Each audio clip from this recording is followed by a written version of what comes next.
Kumusta mga ka-idol, may panibago na naman tayong channel na i-review, ang channel ni Kalingap Rab, sa video na ito. Ating alamin kung magkano na ba ang kinikita ni Kalingap Rab sa YouTube ngayong bulan ng November 2025, namimigay ng tulong sa mga mahihirap na pamilya, pagkain, bigas, at gamot, at minsan, pati pabahay, ay ginawa niya, at sa mga relief operation, at sa kanyang daily vlog, at may mga scholars pa ito.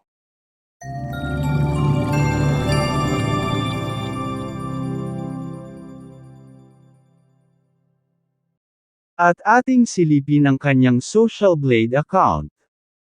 Disclaimer lang mga ka-idol, ang Social Blade ay isang public website na kung saan kahit sino ay pwedeng tumingin sa analytics at estimated earnings ng isang YouTuber or influencer.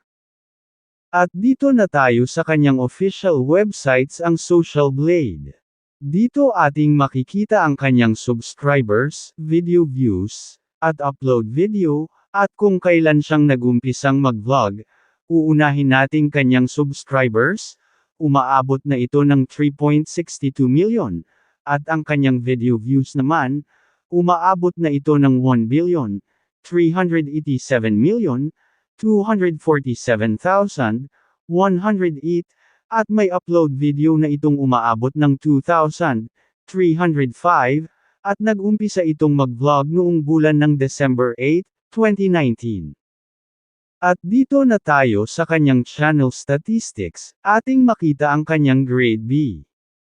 At dito sa kanyang Social Blade rank, pang 61,286 ang kanyang channel, at dito naman sa kanyang subscribers rank, pang 1,052 ang kanyang channel, at dito naman sa kanyang video views rank, pang 17,151 ang kanyang channel, at dito naman sa kanyang Philippines rank, pang 69 ang kanyang channel sa mga Filipino vloggers, at dito sa kanyang entertainment rank, pang 840 ang kanyang channel. At dito na tayo sa kanyang the last 30 days na subscriber. May nakukuha itong 20,000 subscribers sa loob ng isang bulan, at dito naman sa kanyang the last 30 days na video views, may nakukuha itong 16 million video views sa loob ng isang bulan. At dito na tayo sa kanyang daily channel metrics. Ating makikita ang galawan ng kanyang subscribers na mga nakadagdag sa loob ng 14 days, at sa kanyang video views, at kasali na dito ang kanyang araw-araw na estimated earnings sa loob ng 14 days. At diretso na tayo sa pinaka-last, at pinaka-importante sa pagre-review natin, ang estimated earnings ni Kalingap Rab. Uunahin natin ang kanyang daily average.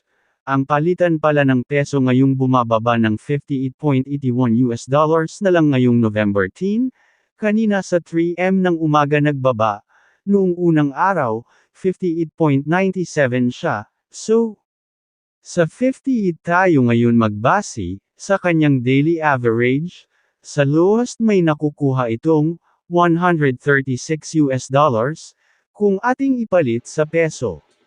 May 7,888 pesos siyang nakukuha sa loob ng isang araw, at dito naman sa kanyang highest daily average, may nakukuha itong 2,200 US dollars, kung ating ipalit sa peso.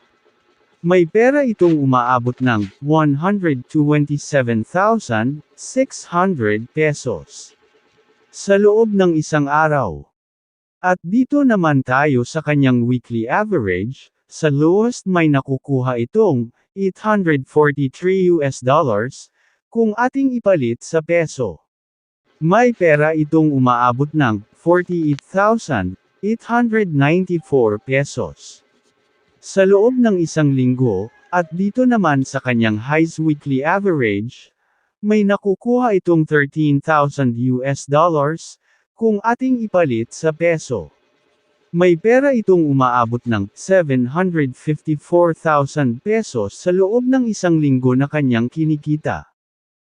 Wow! Dito na tayo sa kanyang monthly estimated earnings, sa lowest sa kanyang monthly average, may nakukuha itong 4,100 US dollars, kung ating ipalit sa peso. May pera itong umaabot ng 237,800 pesos.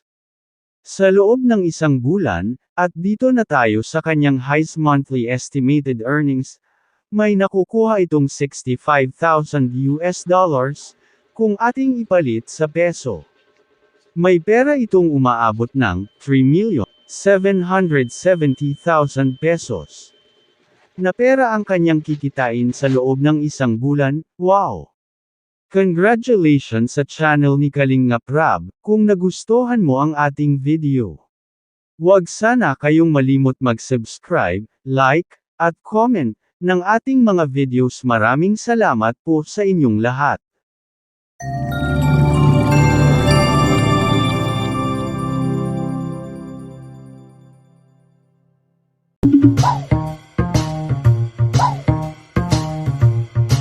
Thank you.